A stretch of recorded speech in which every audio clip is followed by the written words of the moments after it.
Good morning. Thank you so much for joining me this morning. Let's get into the Word of God. Back to 2 Peter chapter number 1 as we continue this little series. We're going to look at the next part of verse number 6. I want to remind you, beginning of verse 5, when we started this series, it says, "And beside this giving all diligence," which means we better diligently be listening.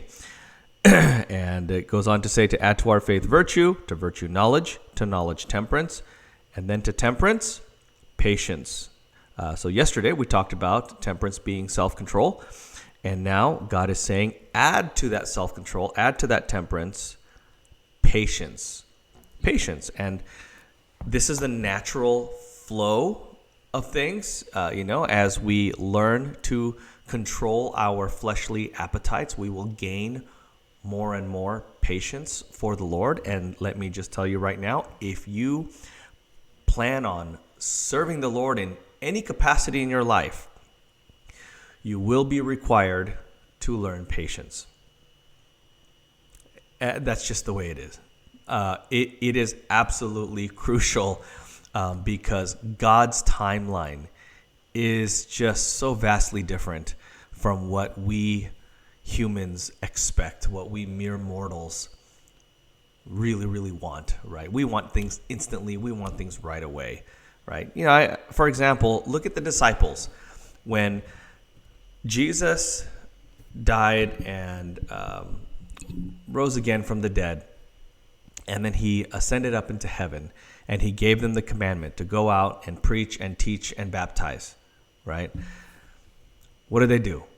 They met together and they discussed real quick about how Judas was, a traitor, betrayed the Lord. And so they had to pick a 12th disciple. Now, wait a minute. The Lord never told them to do that. And so they cast lots, which casting lots is basically like drawing straws, or eeny, meeny, miny, mo, catch a tiger by the toe. It's basically chance, leaving it up to chance.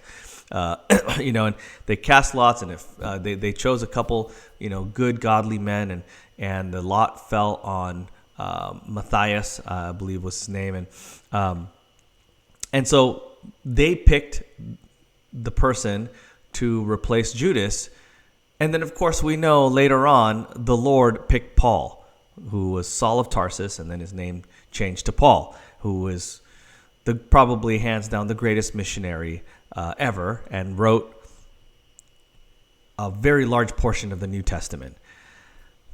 If they had just waited, right? If they just had some patience. And let me tell you that, I can tell you from my own personal life as well, the Lord has some of the greatest things and parts of my life that came from the Lord required patience before I was able to get it. My wife, for example, when we first met, I already had a girlfriend when I was in college, and we dated for 3.5 years, and then suddenly, we broke up, and she actually broke up with me, and she graduated before I did, and she moved away, and the long distance thing just wasn't working, and it was very difficult at that time, very devastating, and here I am, upperclassman and close to graduating, and now I've got to start over, with the relationship thing, and